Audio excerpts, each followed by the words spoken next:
โศกโรคภัยยุคเข็นด้วยเตชะพระไตรรัตนภัยมารขอให้ท่านเด่นเรืองฤทธิ์เป็นนิจเทิน10 นิ้วกราบแนบใต้ไหวสาบารมีธรรมในครูบาอาจารย์พระมหาเถรานุเถระท่านเจ้าคณะพระสังฆาธิการทุกรูปทุกตนลำดับรายการจอกจากนี้ไปเป็นรายการเสียงธรรมก่อนรับตาทางสถานีวิทยุ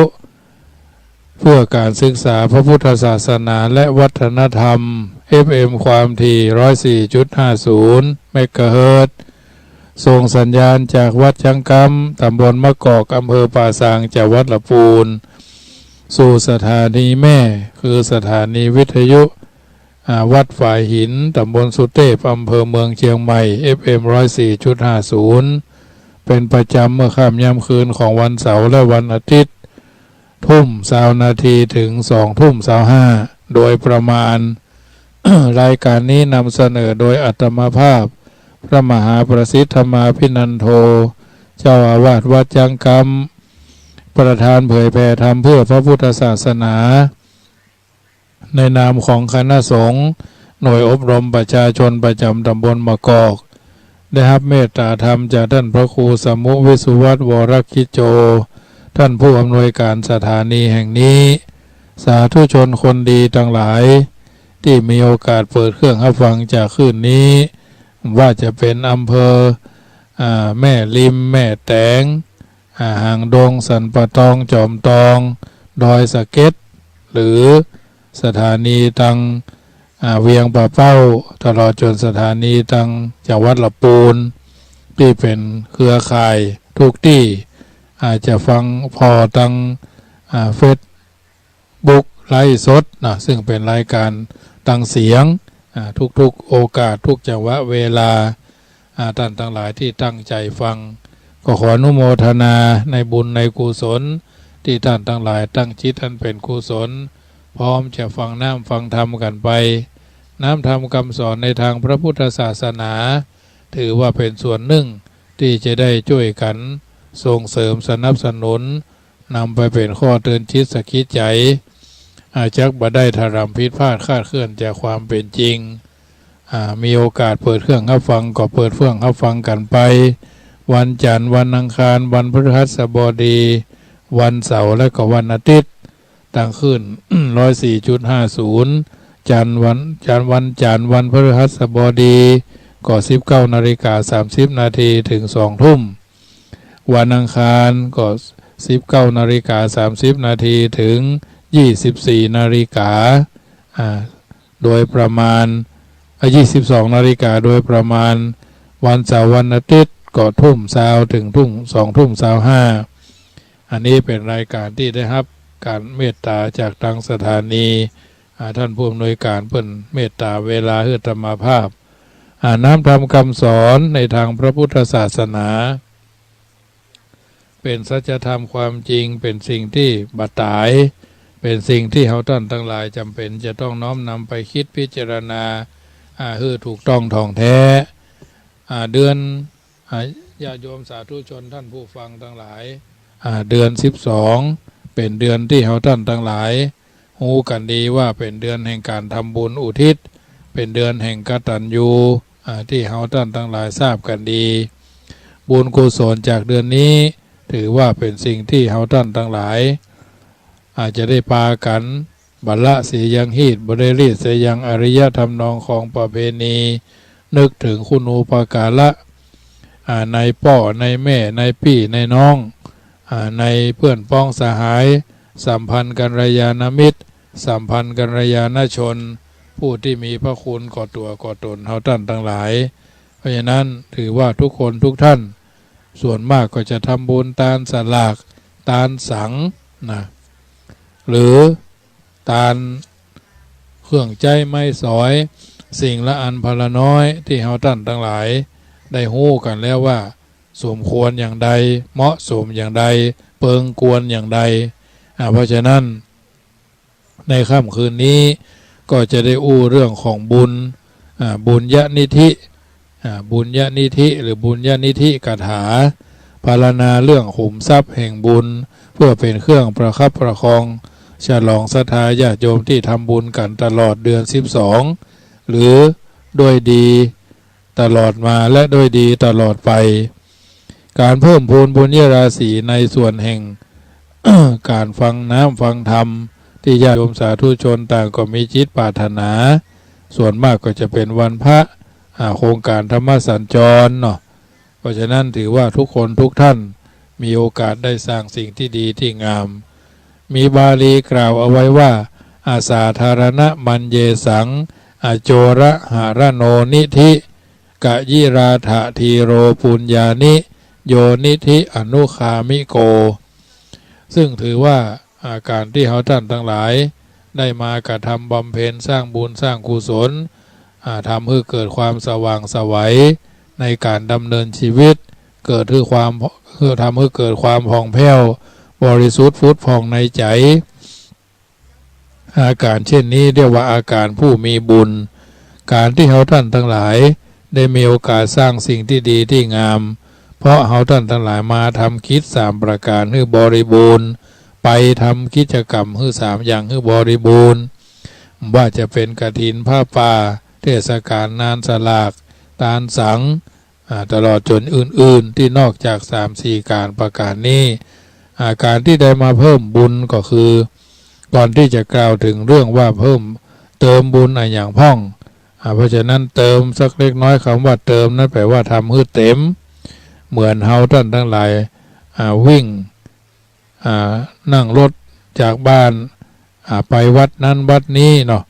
หรือไปธุระที่หั่นที่นี่หรือรอจนไปที่ทำงาน ทำงานรอดบ่รอดถึงบ่ถึงต้องแวะปั๊มน้ำมันเติมน้ำมันให้เรียบร้อยคือรถก็จะได้ไปอย่างสะดวกโดยบัดติดบัดคัดบุญของเฮาก็เหมือนน้ำมันพร่องเข้ามาวัดเป็นสถานที่เติมบุญเพื่อให้บุญของเฮาอยู่เป็นปกติในชีวิตประจำวันเฮาต้องสับสนวุ่นวายกับการทำมาหาเลี้ยงชีพทำหั่นทำนี่เนาะวุ่นวายไปหมดทั้งทางกายทั้งทางวาจาและใจบุญที่สะสมไว้ก็เริ่มร่อยรอลงไปทุกขณะเปรียบเหมือนรถที่เจ้าของเอาครับไปหั่นไปนี่บ่มีโอกาสได้เช็คเครื่องยนต์พ่องวิ่งจนน้ำมันเครื่องจะแห้งอยู่แล้วน้ำมันปกติก็จะหมดเมื่อเฮาก็แวะปั๊มเติมน้ำมันเรียบร้อย เพื่อที่เฮาจะได้เดินทางต่อไปการที่ทุกคนมาทำบุญในโอกาสต่างๆบอกว่ากินสลากทำบุญบำเพ็ญคุณงามความดีอันนั้นอันนี้ก็เช่นเดียวกันถือว่าเป็นการมาแวะปั๊มบุญไปแวะปั๊มบุญ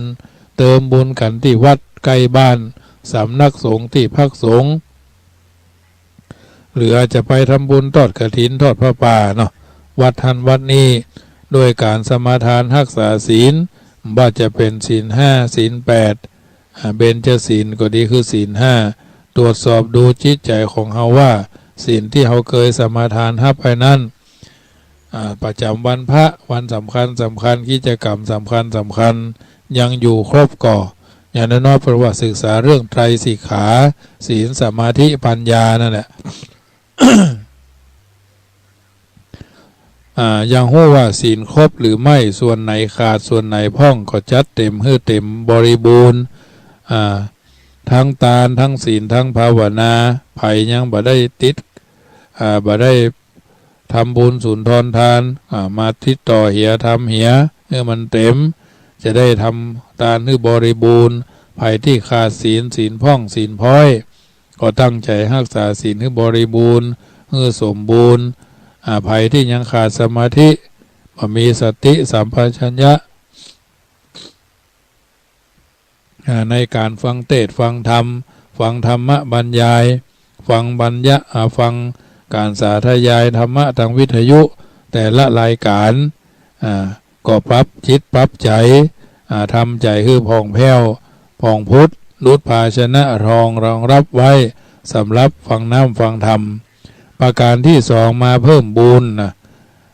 หรือไปเพิ่มบุญไปเติมบุญไปเพิ่มบุญ เพิ่มก็หมายความว่าทำให้นักกว่าเดิมไผ่พ่องใบชอบของนักคนที่มีแล้วก็ต้องเพิ่มบางคนมีบุญดีอยู่แล้วแต่อยากเพิ่มให้นักขึ้นไปเคยรับศีล 5เป็นประจำอยู่แล้ว วันนี้ก็ดีวันนี้วันโกนก็ดีวันนี้วันพระก็ดีก็มีโอกาสทำกันไปอยากรักษาศีลอุโบสถเพิ่มบุญให้ตัวเองนักยิ่งขึ้นเป็นการทำให้ดีกว่าเดิมเติมให้นักยิ่งกว่าเดิมเป็นการสร้างบารมีเหมือนเราทำงานทุกวันเราก็หวังว่าเจ้านายจะเพิ่มเงินเดือนเพิ่มโบนัสเพิ่มเงินปันผลยิ่งขึ้นเนี่ยสำหรับญาติโยมสาธุชนที่ไปฟังเทศน์ฟังธรรมเทศกาลงานบุญต่างๆธรรมะสัญจรหรืออาจจะเป็นตั้งเชียงใหม่เนาะรถด่วนขบวนพิเศษอำเภอสารพีก็รายการธรรมะพัฒนาคุณภาพชีวิตได้มาเพิ่มบุญในวันนี้ก็ขอโอกาสนี้จังหวะนี้นะปีนี้ปีหน้าหรือปีต่อไปก็ขอให้พระรานิสงส์บุญกับอำนวยประสิทธิผลโดนบันดาลทำมาอย่างก็ให้มีแต่เพิ่มทวียิ่งขึ้นบุญก็เพิ่มเงินเดือนก็ขึ้น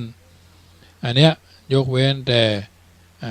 การเพิ่มแม่บ้านนั่นบัดนี้การเพิ่มพ่อบ้านนั่นบัดนี้อย่าไปเพิ่มมีคนเดียวก็พอแล้วห้องว่าบุญที่เราทำนั่นจะช่วยทำความปรารถนาของเราให้สำเร็จยิ่งขึ้นไปคอยเป็นเงาตามตัวของเราเองชายาวะอนุปายินีนะจะได้มีปกติตามรักษาตนบ่มีสิ่งอื่นจะเป็นที่เพิ่งให้กายและใจของเรามีความสุขเท่ากับบุญพระพุทธเจ้าจึงตรัสไว้ให้เราได้ขวนขวายบุญไว้ดังบาลีรับรองไว้ในธรรมบทบทหนึ่งว่าอภิทเรทะกันรยาเนปาปาจิตตังนิวาระเยทันทังหิกระโตปุญญังปาปัสสมิงระมะตีมะโนนะแปลเป็นภาษาไทยใจความได้ภาษาไทยว่าบุคคลควรรีบทำความดีห้ามจิตจากความชั่วเพราะหากทำความดีช้าไปจิตใจจะยินดีในความชั่วเกิดเป็นคนควรรีบขวนขวายในการทำความดีห้ามจิตจากกรรมอันลามกเมื่อคนทำบุญช้าใจของเขาก็จะยินดีในบาปเมื่อจิตใจเมื่อคิดจะทำบุญรีบทำทันทีบ่รอลีบ่รอลาบ่รอจ้าเมื่อเขาคิดจะไปทำก็รีบทำเมื่อจำแนกแจกประเภทบุญแล้วก็มีอยู่10ประเภทด้วยกันอันนี้ถือว่าเขาท่านทั้งหลาย จำเป็นจะต้องสร้างเสริมเพิ่มเติมให้มันเกิดมีให้มันปรากฏมีเป็นกิจจลักษณะเพราะฉะนั้นบุญจากการหื้อทานเรียกว่าทานนามัยบุญเกิดจากการรักษาศีลเรียกว่าศีลไมยบุญเกิดจากการเจริญจิตตภาวนาเรียกว่าภาวนาไมยบุญเกิดจากการประพฤติอ่อนน้อมถ่อมตนต่อผู้ใหญ่มีความเคารพต่อพ่อต่อแม่ต่อครูบาอาจารย์เชื่อฟังคำสอนคำสั่งห้องกันว่าอภัจจายนะไมยบุญจากการได้ขวนขวายในกิจการที่ชอบมันสร้างสรรค์คุณงามความดีกระทำแต่สิ่งที่เป็นประโยชน์ต่อตนและคนรอบข้างเรียกว่าไวยาวัจจะไมยบุญเกิดจากการอุทิศส่วนบุญส่วนกุศลซึ่งได้กล่าวไว้เป็นลำดับว่าปัตตานุโมทนาไมยและบุญเกิดจากการอนุโมทนาแสดงความยินดีเพียงแค่ญาติโยมได้กล่าวคำว่าสาธุสาธุอนุโมทนานะก็นับว่าเป็นบุญมหาศาลแล้วเรียกว่าอนุโมทนาไมยที่ขาดบ่ได้เลยก็คือบุญที่เกิดจากการฟังน้ำฟังธรรมแต่ละโอกาสแต่ละจังหวะเป็นการบำเพ็ญให้เป็นไปด้วยดีในขณะนั้นๆจังหวะนั้นๆโอกาสนั้นๆเรียกว่าธรรมมัสสวนามัยบุญต่อมาก็บ่ใช่ญาติบ่ใช่พี่น้องที่ได้บุญอาตมาภาพเป็นองค์เทศก็ได้น้ำทำคำสอนเป็นตาลก็ธรรมะ สัพพะทานังธรรมะทานังชินาติก็เรียกว่าธรรมเทศนาใหม่สุดท้ายญาติโยมฟังทำแล้วก็หู้จักทำชี้แจงให้ใส่พงแผ้วบาบุคคลเศร้าหมองด้วยประการดนามต่างๆก็คือเปิดห้องวัทิฏฐุชุกรรมเนาะหลายคนหลายท่านได้ฟังเรื่องบุญแล้วก็ตกใจเอาจะทำถึงครบ10อย่างเลยการท่านมหาเนาะ10อย่างนะไหวก็นี่สรุปง่ายๆคุณโยมสิ่งใดที่เราทำแล้วมีความสุขคนอื่นบ่เดือดร้อนบ่เป็นทุกข์จากการกระทำของเราสิ่งเหล่านั้นล้วนเป็นบุญเป็นกุศลทั้งนั้น ดังบทประพันธ์ที่ว่าทำสิ่งใดใจสบายคลายจากทุกข์บังเกิดสุขยิ้มแย้มจิตแจ่มใสไม่ก่อทุกข์โทษร้ายแก่ใครๆนั่นแหละไซคือบุญความดีถ้าทำสิ่งใดใจร้อนในภายหลัง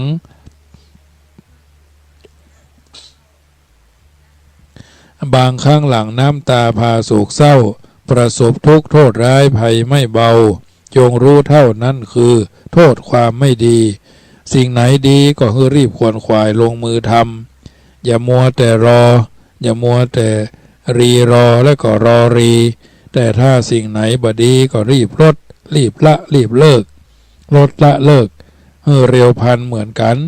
เมื่อทุกท่านทำได้อย่างนี้ได้ชื่อว่าเป็นผู้ฉลาดในการเพิ่มบุญเติมบุญและสุดท้ายเป็นการแผ่บุญบุญของเขาจะสมบูรณ์แถมขั้นหนึ่งหากเขาเมื่อได้ทำบุญแล้วได้อุทิศส่วนบุญของเขาให้แก่บุคคลอื่นว่าจะเป็นผู้มีบุญคุณเจ้ากรรมนายเวรเป็นต้นเป็นการบอกความดีของเขาเพื่อให้เขาเหล่านั้นได้อนุโมทนายินดีกับเขาตัว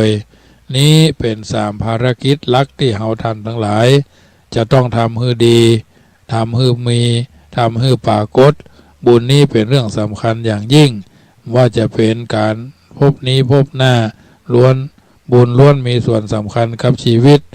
แต่ในการทำบุญนั้นมีสิ่งหนึ่งที่เขาจะต้องควบคุมให้ดีคือเจตนาทำบุญทุกครั้งต้องทำด้วยเจตนาที่ผ่องใสบริสุทธิ์พระพุทธเจ้าตรัสไว้ว่าเจตนาหังภิกขเวกัมมังวัฏฐามิว่าดูก่อนภิกษุทั้งหลายเอากล่าวเจตนากรรมว่าเป็นกรรมคือการกระทำกรรมคือการกระทำทางกายวาจาถ้าเป็นความตั้งใจที่ประกอบด้วยกุศลใจที่ประกอบด้วยบุญก็จะได้รับประโยชน์บ่ใช่การกระทำสักว่าผ่านไปลักษณะนี้ถึงมีคุณก็ได้อานิสงส์น้อยหากคนอื่นทำก็ทำตัวกลัวเขาว่าบาทำเลยทำกับเขาฟ้องทำเพราะเกรงใจคนอื่นกลัวเขาว่าทำอย่างนั้นทำอย่างเสียบ่ได้การทำบุญต้องกันมาจากใจกันมาจากจิตใจที่ใสกันใจให้สะอาดการทำบุญต้องพร้อมด้วยเจตนา3ระยะก่อนทำขณะทำหลังทำอย่างเช่นแต่ละวันแต่ละโอกาสแต่ละกิจกรรมของวัดนั้นๆที่เพิ่นทำบุญกันว่าจะกฐินผ้าป่าตาลสลากตาลสังแต่ละวัดแต่ละวาเพิ่นก็ทำกันอยู่แล้วลองตรวจสอบจิตใจของเฮาว่าเฮามาได้อย่างใดเฮามาเพื่อหยังเฮาทำได้อย่างใดเฮาทำเพื่อหยังบางคนมาด้วยตัวเก่าทำด้วยตัวเก่าเพราะรู้สึกว่าได้มาวันนี้ได้มีโอกาสทำวันนี้มาเพื่อเติมบุญเพิ่มบุญแผ่บุญแต่บางคนมาเพราะผู้อื่นชักชวนก็เลยมาตัวเขาแต่บอกว่าจะมาด้วยลักษณะใดเมื่อมาถึงวัดถึงว่าวัดเปิ่นวัดเฮาวัดใกล้วัดไกลที่เฮาตั้งหลายไปก็ถือว่าเฮาไปด้วยความชอบเปิ่นว่าสัมมาทิฏฐิเมื่อทำเจตนาให้บริสุทธิ์มีจิตใจผ่องแผ้วไร้มลทินสภาวะบุญย่อมผ่องใสให้เกิดขึ้นหลายคนหลายท่านตัวเองทำบุญแล้วต้องการแผ่ส่วนบุญให้คนที่อยู่ทางหลังซึ่งบ่มีโอกาสได้มาฟังเทศน์ได้มาปฏิบัติธรรมได้มาฮื้อตามโอกาสจังหวะนั้น ได้มีส่วนร่วมกับบุญกุศลครั้งนี้ก็มีการนำเอาหลักธรรมที่ฟังไปโพสต์ไว้ใน Facebook ถ่ายรูปโพสต์ไว้เพื่อให้เพื่อนได้มีโอกาสได้มากดไลค์กดแชร์ร่วมอนุโมทนาสาธุการกับเฮาการอนุโมทนาสาธุการร่วมแสดงความยินดีก็เป็นการทำบุญต่างหนึ่งโดยบ่ต้องลงทุนหยังเพียงแค่ยินดีกับความยินดีของคนอื่นในเรื่องเจตนาทำบุญนี้มีเรื่องเล่าไว้น่าคิดอย่างมากณหมู่บ้านแห่งหนึ่งมีละอ่อนไม่ยิงคนหนึ่งกำลังตุบดินเหนียวให้ละเอียดเพื่อจะได้นำไปฉาบทาฝ่าเฮือนของตนขณะที่ต่ำดินเหนียวอย่างขมักเขม้นหั่นปรากฏว่าพระปัจเจกพุทธเจ้ารูปหนึ่งท่านเพาะกำลังออกจากฌานสมาบัติมาใหม่ๆเดินอุ้มบาทอยู่ตรงหน้ามาถึงตั้งแต่เมื่อใดก็บ่อาจจะทราบได้ นางก็พอหันแล้วก็บ่ได้สนใจยังคงตุบดินเหนียวต่อไปเรื่อยๆพลางชำเลืองพอพระคุณเจ้าไปด้วยบ่มีที่ท่าจะเดินไปรับบิณฑบาตที่ไหนยังคงยืนอยู่หน้าบ้านนางก็ได้แต่คุ้นคิดในใจว่าพระรูปนี้แปลกแท้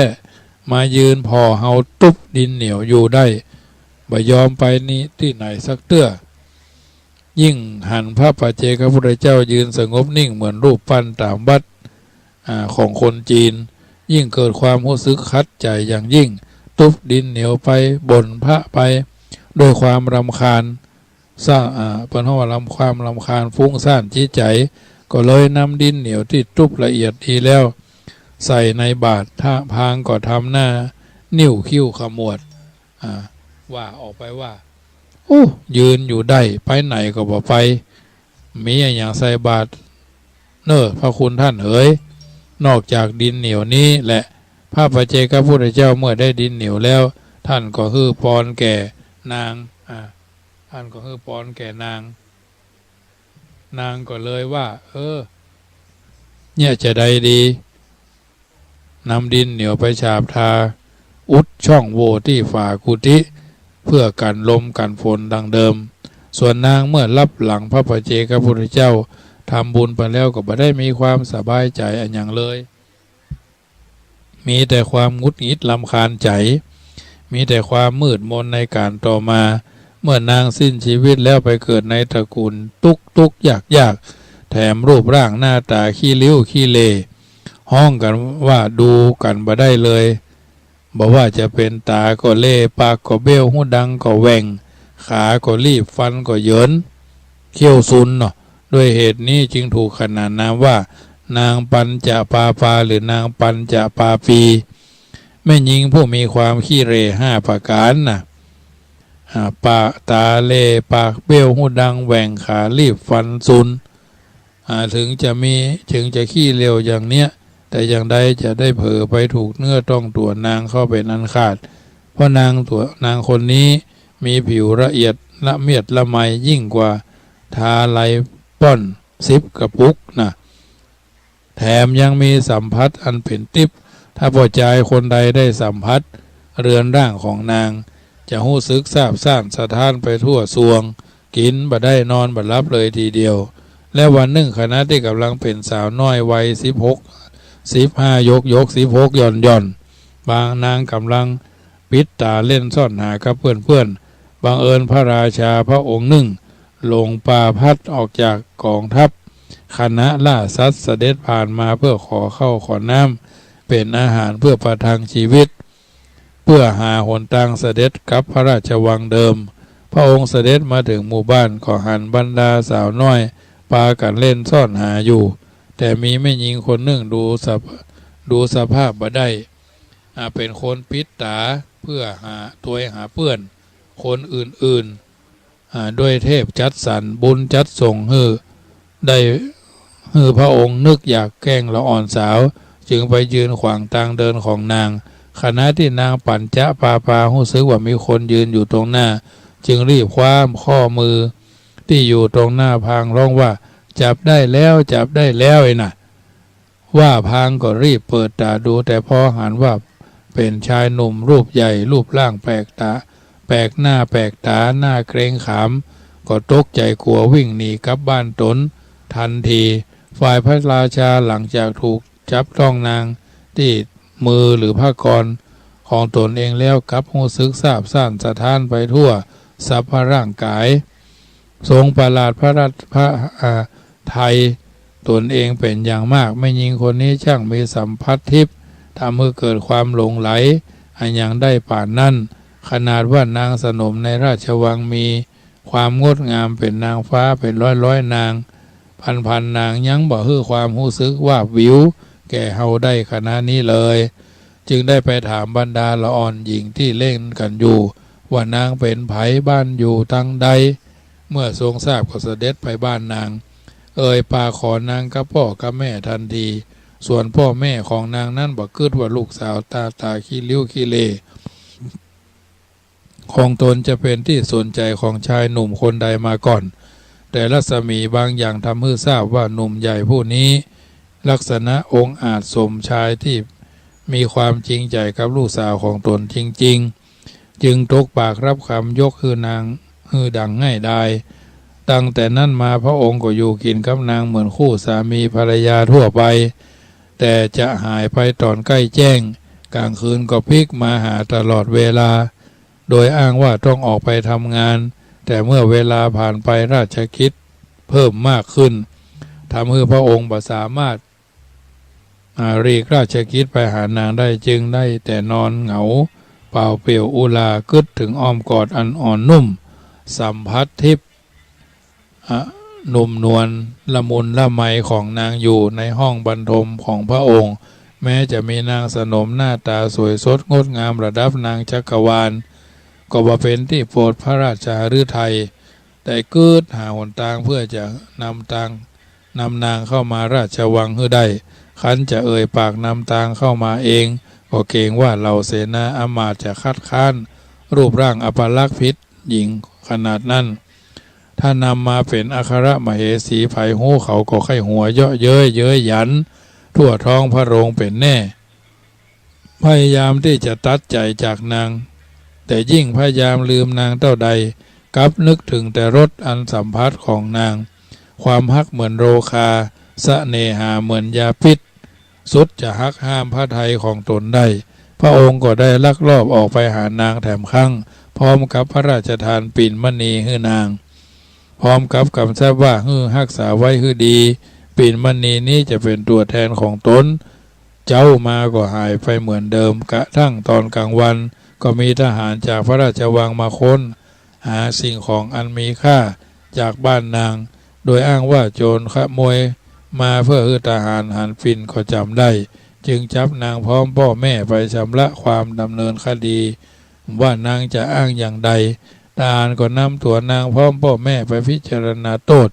ในคณะในพระราชวังทหารพยายามสืบเอาความจริงว่านางได้ปิ่นนี้มาจากอย่างใดตอบว่านางก็ตอบว่าสามีนางสามีนางเป็นไผบ่ฮู้แต่ว่าเขามาเมื่อคืนเจ้ามาก็หายไปแต่ถ้าได้สัมผัสมือของเขาก็ฮู้ทันทีว่าเป็นไผจากนั้นก็มีการพิจารณาขึ้นมาเพื่อหาความจริงว่าไผเป็นขโมยไผเป็นสามีของนางกันแน่โดยพ่อชายหนุ่มชายแก่เป็นร้อยมายืนอยู่หลังม่านแล้วนางเดินจับมือไปเรื่อยๆชายใดที่โดนนางสัมผัสมือเกิดความซาบซ่านไปทั้งสวงแม้จะต้องกลายเป็นนักโทษขโมยปิ่นมณีพ่อชายเหล่านั้นก็ปรารถนาอยากจะให้นางบอกว่าตนเป็นสามีของนางทั้งนั้นแต่นางก็บอกว่าบ่ใช่สามีนางสักคนกระทั่งเหลือพ่อชายคนเดียวในที่นั้นก็คือพระราชาที่ประดับพระองค์เต็มยศทำให้นางจำสามีตนเองบ่ได้พระราชาจึงตรัสว่าหรือว่าจะเป็นเฮาแล้วยื่นพระหัตถ์ให้นางสัมผัสพางรุ่นว่านางจะกล้าบอกหรือไม่ว่าตนเป็นสามีของนางเมื่อปลายพระหัตถ์สัมผัสกัน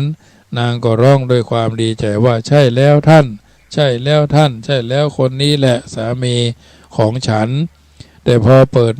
ผ้าม่านกลายเป็นพระราชานางถึงกับหน้าซีด ทำมันยังบถูกไฟชั่วคณะกระทั่งพระราชาประกาศยอมรับว่าตนเป็นคนมอบปิ่นมณีให้นางเองและทุกอย่างก็เป็นแผนของตนที่ต้องการนำนางเข้าวังและก็แต่งตั้งไว้ในอัครมเหสีมเหสีลำดับใต้ๆแต่เป็นที่โปรดปรานของพระราชาอย่างยิ่งจนพระราชาบาเลวแลมเหสีอื่นเลยตั้งแต่นั้นเป็นที่อิจฉาริษยาของคนอื่นสุดท้ายนางถูกใส่ร้ายถูกเนรเทศออกจากเมืองด้วยการลอยแพไปตามแม่น้ำกระทั่งได้พบพระราชาแถมองค์แห่งเมืองนางหัวตนมีดีกีเป็นดีที่สัมพัทธ์จึงใจมารยาหญิงหลอกให้พระราชาต่างเมืองช่วยชุดนางขึ้นจากแพพอได้สัมภาษณ์เท่านั้นพระราชาองค์นั้นก็หลงรักนางทันทีพร้อมกับนำไปยังเมืองแต่งตั้งให้เป็นอัครมเหสีในที่สุดความเดือดร้อนก็เกิดขึ้นเพราะกายทิพย์เป็นเหตุพระราชาสามีเก่าก็ทนความคิดถึงบ่ไหวยิ่งหัวเมียตนตกไปอยู่ในครอบครองของพระราชาแต่เมืองนึ่งยิ่งเครียดแค้นเคืองใจอย่างยิ่งถึงขนาดยกทัพไปรบเพื่อชิงนางเลยทีเดียวรบกันเป็นเวลาเมินแต่ก็บ่มีฝ่ายค้านฝ่ายชนะจึงตกลงอย่าซึกกันดีกว่าก่อนที่ทหารจะล้มหายตายจากไปนักกว่านี้สุดท้ายขอตกลงที่จะให้นางอยู่เป็นมเหสีถึง2 เมืองโดยพัดเปลี่ยนกันครอบครองไปเรื่อยๆจนกว่าจะสิ้นพระชนกันไปเลยทีเดียวทั้งที่หน้าตาขี้ริ้วขี้เลแต่กลับได้เป็นมเหสีของพระราชาถึง2 เมืองด้วยเหตุนี้ทุกเจ้าทั้งหลายจึงทูลถามพระพุทธเจ้าว่าเหตุใดนางจึงเกิดมาเป็นคนขี้ริ้วขี้เลและเหตุใดขี้ริ้วขี้เลแฝนปานนั้นแต่กลับได้เป็นมเหสีของพระราชาถึง2 เมืองถึงขนาดว่าพระราชาถึง2 พระองค์ต้องเปิดศึกแย่งยิงนางกันเลยทีเดียวญาติโยมท่านสาธุชนผู้ฟังทั้งหลายในเรื่องนี้พระพุทธเจ้าตรัสสอนเอาไว้ว่าการที่นางต้องเกิดมาหน้าตาขี้ริ้วขี้เลเป็นเพราะนางหื้อตานด้วยความโกรธนางบ่มีศรัทธาบ่ได้หื้อตานด้วยความเคารพด้วยลักษณะหน้านิ้วคิ้วขมวดปากบ่นตัวก้นทำให้เกิดมีคนเป็นคนขี้ริ้วขี้เลแต่การที่นางได้เป็นบุญถวายดินเหนียวที่ทุบพระละเอียดให้แก่พระปัจเจกพุทธเจ้าผู้ซึ่งออกจากนิโรธสมาบัติจึงเกิดมีผิวละเอียดอ่อนมีสัมผัสเป็นทิพย์การฮื้อสิ่งของโดยบ่เคารพฮื้ออย่างเสียบ่ได้ฮื้อเพื่อตะเพิดฮื้อความรำคาญย่อมบ่เป็นมงคลบ่เป็นเหตุฮื้อเกิดได้รับผลตามปรารถนาที่ญาติโยมสาธุชนสามารถทำความเข้าใจอย่างถูกต้องท่องแท้ท่านทั้งหลายได้ฟังเรื่องนี้รู้สึกเป็นอย่างใดขณะที่จิตที่เรากำลังทำบุญเราต้องทำบุญด้วยจิตที่เป็นจาคะเสียสละแท้ๆอย่าให้มีมระมนทินกิเลสเครื่องเศร้าหมองอย่าให้มีความโกรธในขณะที่มีความโกรธโทสะเกิดบางครั้งอาจจะจะบ่ได้ผลทางนี้ทั้งที่ตั้งจิตมาแต่ไกลตั้งใจมาแต่บ้านหากมีความโลภความโกรธความหลงขณะทำบุญแทนที่จะได้บุญเต็มที่บุญก็ลดน้อยมีสิ่งอื่นเข้ามาทดแทนฉะนั้น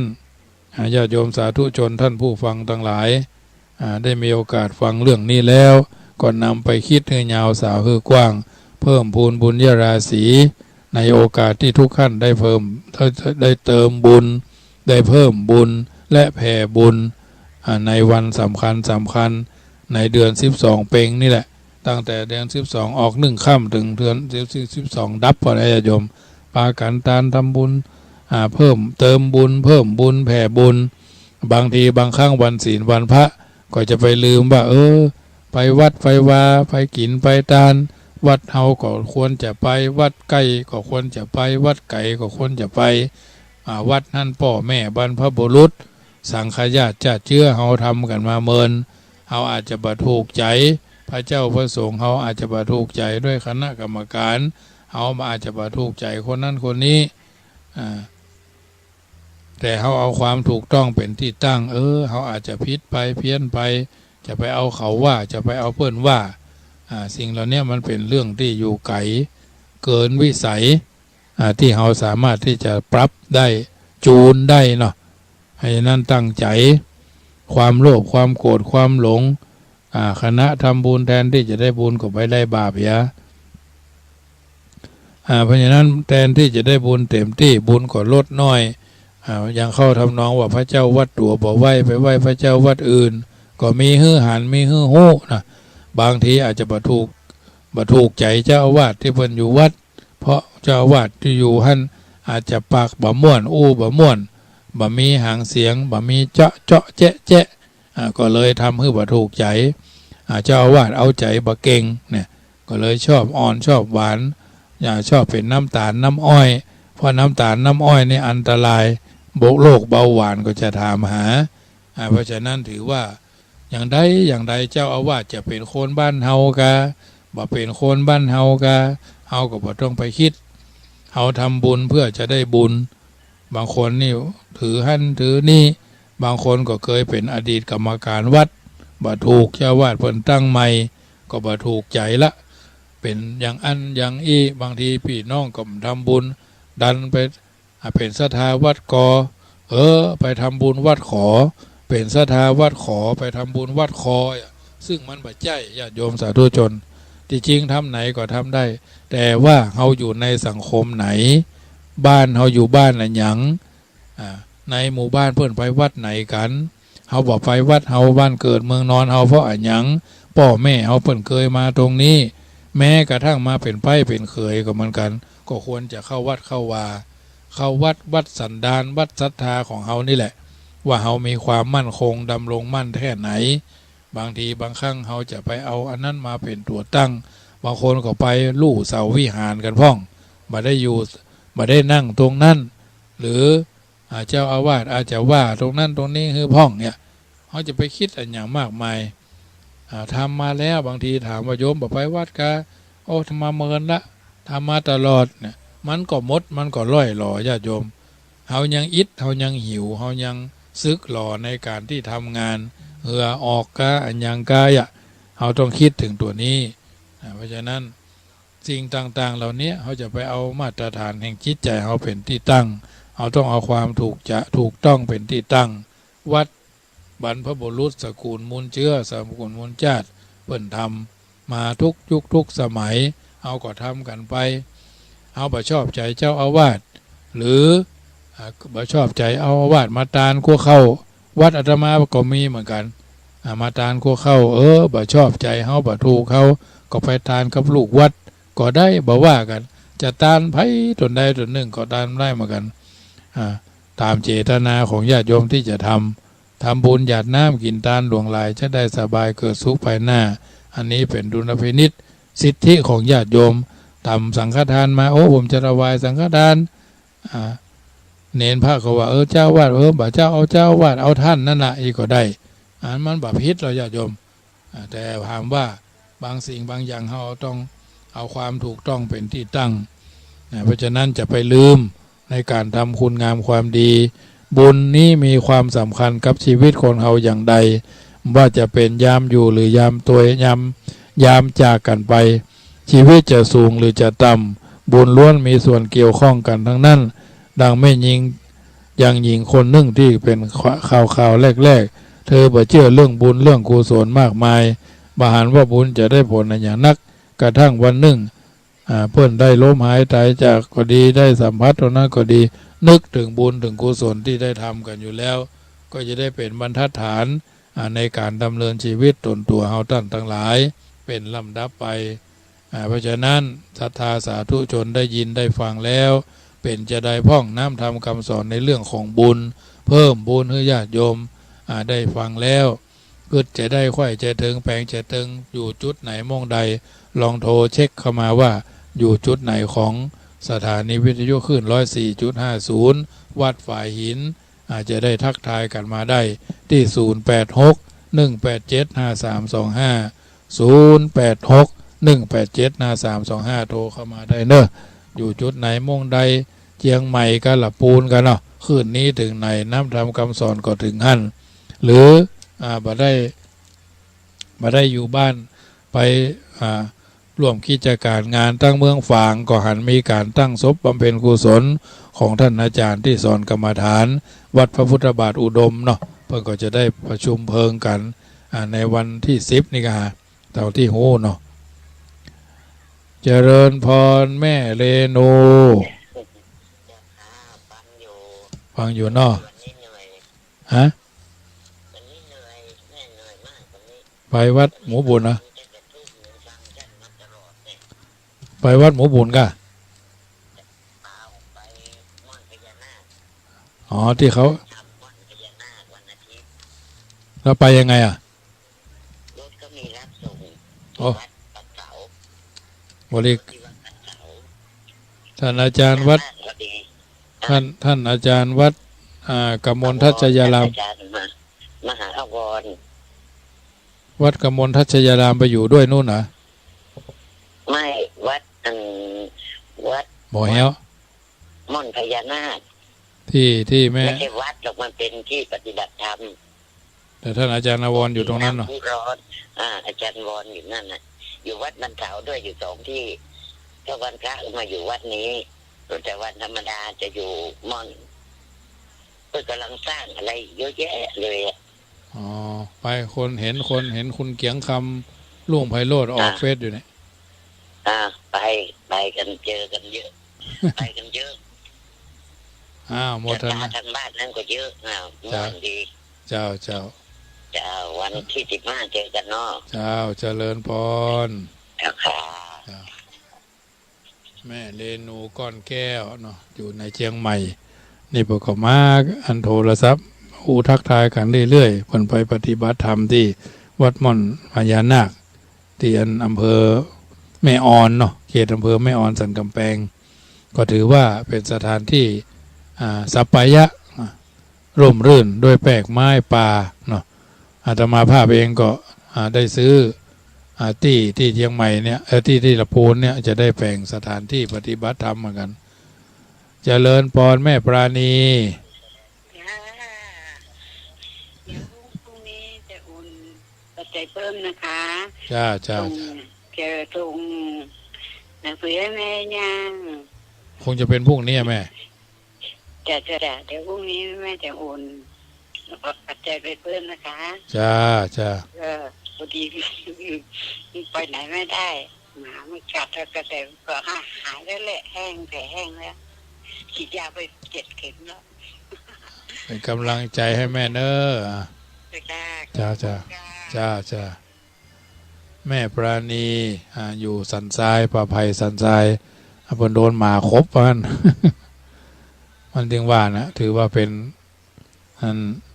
โจกก็ได้เป็นเคาะก็ได้เนาะมันมาครบมันถึงสุดแถวน้ำเขาเป็นต้นปล่อยพระบายเนาะไปตามที่มีความเชื่อเพราะฉะนั้นญาติโยมสาธุชนมีโอกาสก็โทรเข้ามาเนื้อทักทายได้ที่0861875325สายที่3โยมแม่อุ้ยอุ่นแปลงหลวงเนาะแม่อุ้ยอุ่นแปลงหลวงป่าตึงหลวงปู่ละวันพรุ่งนี้เจ้าจะอันหอมนอกอันลงลักไปซื้อตีน้องควายหน่อยนะเจ้าได้อันมีโอกาสก่อนนะรักมันจะมาวัดอันสายตาอย่างมันมาแว่นตาใครก็น้องรักอ่ะมานั่นคนทางเพศอ่ะเจ้าเราอยู่บ้านน่ะอยู่เดิมบ้านนั้นพระอาจารย์น่ะบ้านพระบาทอ่ะ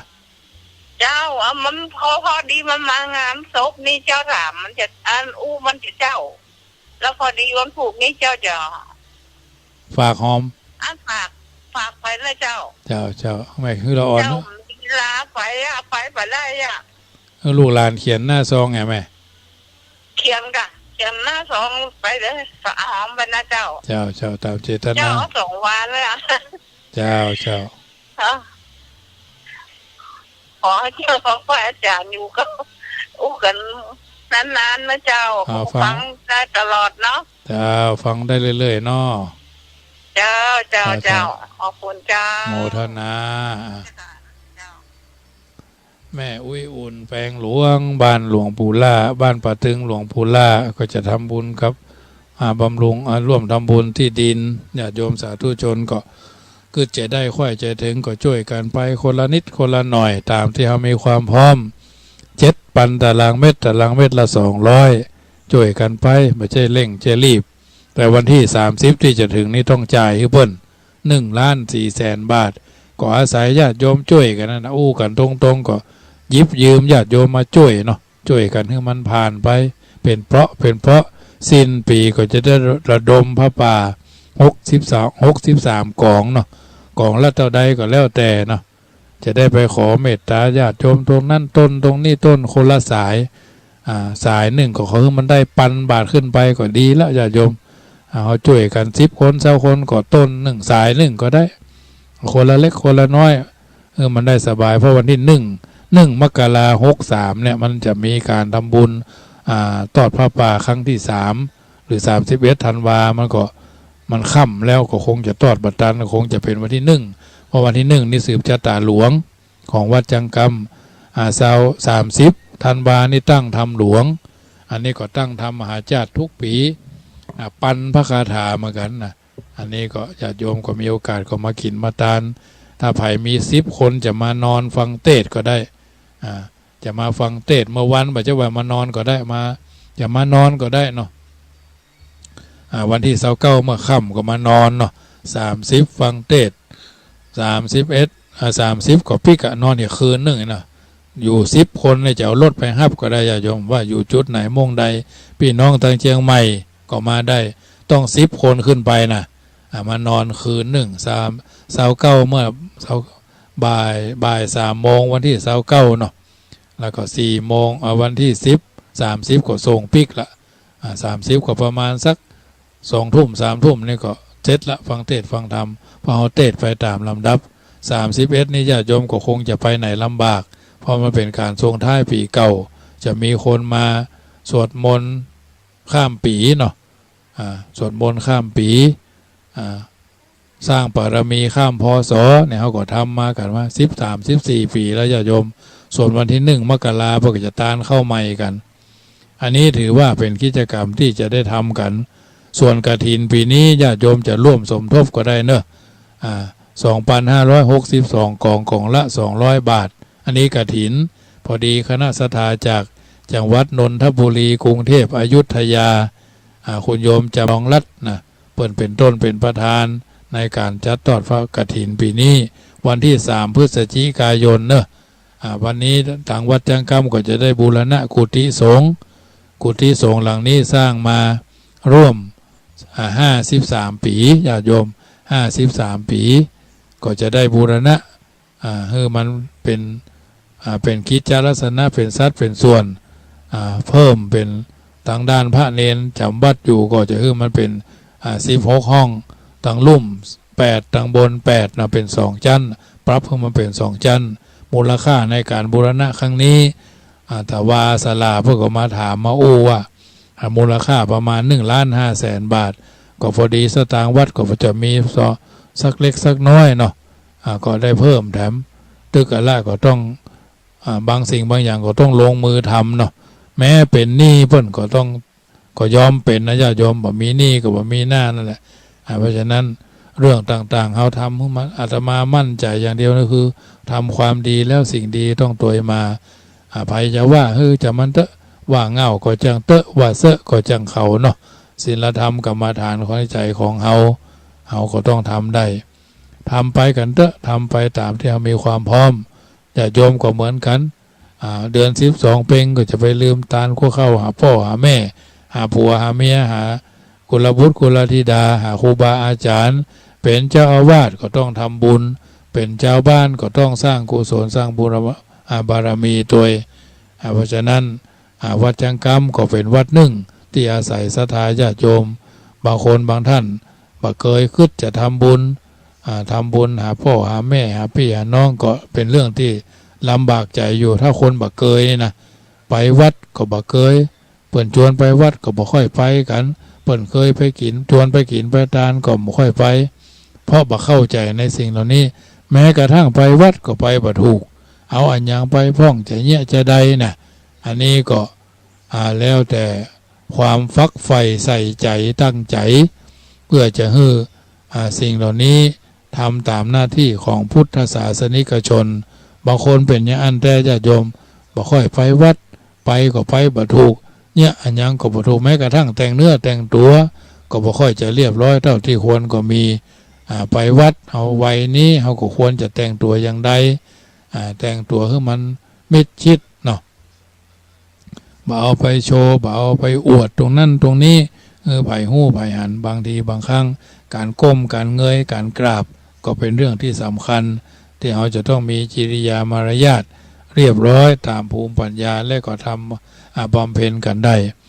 เพราะฉะนั้นรายการเสียงธรรมก่อนรับตาทุกคืนวันเสาร์วันอาทิตย์นี้20:20 ถึง 20:25ญาติโยมก็ติดตามฟังได้เมื่อฟังแล้วได้ฟังแล้วอันนั้นอันนี้แล้วก็พยายามโทรทักทายเข้ามาเช็คกันเข้ามาว่าอยู่ตั้งใดฟังแล้วเป็นจะได้ฟ้องรายการธรรมะเป็นส่วนหนึ่งที่จะด้วยช่วยกันส่งเสริมสนับสนุนญาติโยมมีประทีปธรรมนำชีวิตบ่ฮือผิดเพี้ยนบ่ฮือผิดพลาดจากความเป็นจริงมีโอกาสว่าจบรายการไปแล้วจะโทรเข้ามาทักทายก็ได้ที่086-187-5325 วันพุธเมื่อเจ้าเป็นวันจันทร์ญาติโยมก็สามารถติดตามฟังได้ทั้งคืน91 ตี 5 ถึง 6 โมงเจ้านะตี 5 ถึง 6 โมงเจ้าคืน91ส่งสัญญาณไปหลายที่หลายทางหลายวัดหลายวาหลายอารามหลายที่หลายสถานที่เพราะฉะนั้นญาติโยมก็ตั้งใจฟังกันไปพินิจพิจารณากันไปจะให้ถูกต้องท่องแท้บ่ให้ผิดเพี้ยนผิดพลาดคลาดเคลื่อนจากความเป็นจริงรายการเสียงธรรมก่อนรับตาก็ใกล้จะหมดเวลาแล้วค่ำคืนวันนี้ญาติโยมสาธุชนได้ยินได้ฟังน้ำธรรมคำสอนแล้วก็ขอให้มีความงาม3มีความดี3คือคิดดีสร้างสรรค์พัฒนาตนตัวครอบครัวชาติประเทศอู้ดีให้กำลังใจซึ่งกันและกันพ่อบ้านแม่บ้านให้กำลังใจซึ่งกันและกันพ่อแม่ให้กำลังใจแก่ลูกก็ให้กำลังใจแก่พ่อแม่อันนี้อู้ดีทำดีเนาะต่อหน้าก็ดีรับหลังก็ดีถือว่าทำดีโดยถูกต้องท่องแท้ให้มีความงาม4ก็คืออย่างรู้จักจักรู้จักให้ใช้คำหวานรู้จักช่วยเหลืองานแล้วก็รู้จักวางตนให้เหมาะสมกับหน้าที่นะรู้จักให้กำลังกายให้กำลังใจให้กำลังทรัพย์ใจคำหวานขอบคุณครับขอบคุณเจ้าขอบคุณข้าเนี่ยช่วยเหลืองานอย่างเขาจะอยู่ในหมู่บ้านพ่อหลวงพ่อประกาศว่านายกถึงแก่กรรมเนอกี่คนน้ำจ้ำเข้างายก็ไปช่วยกันเนาะไปช่วยกันเพียวพัดปัดกวาดจัดสถานที่ยกตั้งยากางเต้นยกโต๊ะจัดตรงนั้นตรงนี้เพื่อจะได้ต้อนรับแขกอันนี้ถือว่าเราช่วยเหลืองานบ้านเหนือบ้านใต้ในหมู่บ้านของเราต้องช่วยกันเป็นแม่บ้านก็ไปช่วยทั้งห้องครัวเป็นพ่อบ้านก็ช่วยกันยกย้ายค่ายเคลื่อนตรงนั้นตรงนี้แล้วก็วางตนให้เหมาะสมกับหน้าที่เขาเป็นอย่างเป็นพ่อเป็นแม่เป็นสามีเป็นภรรยาเป็นลูกบ่าวเป็นลูกสาวเป็นเจ้านายเป็นลูกน้องเขาต้องวางตนให้เหมาะสมกับสิ่งเหล่านี้ประการที่3ให้มีความคง8คือได้ลาภเสื่อมลาภได้ยศเสื่อมยศได้ทุกข์ได้สุขได้ทุกข์ได้สรรเสริญเป็นสิ่งที่เราท่านทั้งหลายจำเป็นจะต้องนำไปคิดให้ยาวสาวให้กว้างอย่างท่องแท้เพราะฉะนั้นญาติโยมสาธุชนเอาเป็นชาวพุทธมีพระพุทธเจ้าเป็นผู้นำมีพระสัทธรรมเป็นแผนที่มีพระอริยสงฆ์เป็นผู้ชี้ตัวเฮาคือแหล่งแห่งการทำดีและก็ทำชั่วดีชั่วอยู่ที่ตัวเฮาทำสูงต่ำอยู่ที่เฮาทำตัวอย่างพระพุทธเจ้าตรัสว่าปัญจสิกขา พุทธากล่าวไว้คือเป็นไม้ใต้ ส่องโลกโลกีโลกมนุษย์ผ่องพุทธใสสีองค์พระมุนีมีศีลห้าสร้างสมกุศลผลบุญหอมป้อปัญจศีลาใหญ่ล่ำพระพุทธองค์ทรงวาทศีลเป็นเบื้องต้นความดีประมุขธรรมะมักกะวิถีเป็นของดีสืบไปหน้าสืบไปหน้า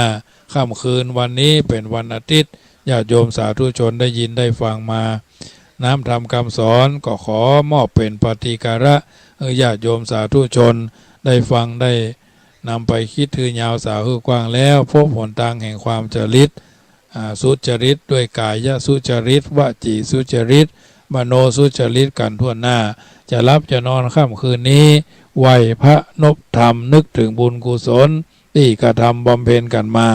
แล้วต้องคาถาเตียตมาภาพได้นำญาติโยมอยู่เป็นประจำเป็นระยะว่าก่อนจะนอนภาวนาสาธุพระว่านะมะพะทะก่อนอย่าเฉยไฉเป็นหัวใจนะโมเตโชชัยป้องกันภัยยามหลับไม่อับจนเมื่อล้างหน้าอย่าล้างเปล่าเอาสิริเสกพุทธสังมิก่อน3 หนตำราว่าเป็นมหาชัยมงคลทิพมนต์คุ้มกันอันตรายจะจากเรือนคันไกลที่อยู่ถึงประตูยืนหยุดจุดที่หมายภาวนาสุขโตโพธิยายแล้วผันผายได้พิพัฒน์สวัสดีอีกจะพระกะสะปะธรรมังเป็นมนต์ขังเป่าปัดกำจัดผีทั้งปีศาจพูดปลายร้ายการีเสก7 ทีขับไล่ไม่เพี้ยวผ่านพุทธสังมังคลังโลเกอย่าเฉยไฉนี้คาถามหาศาลเป็นมงคลคุ้มกันอันธพาลถึงลูกลานได้ดีหนีกระจายเสกทุกคราสวมสร้อยห้อยพระเครื่องเดชกระเดืองเรียกมงคล3 สายช่วยป้องปัดพยันอันตรายทั้งหญิงชายเมตตา ปราณีรัตนัตยานุภาเวนะรัตนัตยเตจสาพุทโธบังซ้ายธัมโมบังขวาสังโฆบังกายาอะระหังบังเกสาอะระหังพุทโธนะโมพุทธายะท้ายที่สุดนี้รายการเสียงธรรมก่อนรับตาธรรมาภาพพระมหาประสิทธิ์ธรรมาภินันโทวัดจังกำตำบลมะกอกอำเภอป่าซางจังหวัดลำพูนเบอร์โทรศัพท์086-187-5325 ดำเนินรายการมาพอสมควรแก่เวลารับเป็นสุขตื่นเป็นสุขกันทั่วหน้าขอเจริญพรอนุโมทนา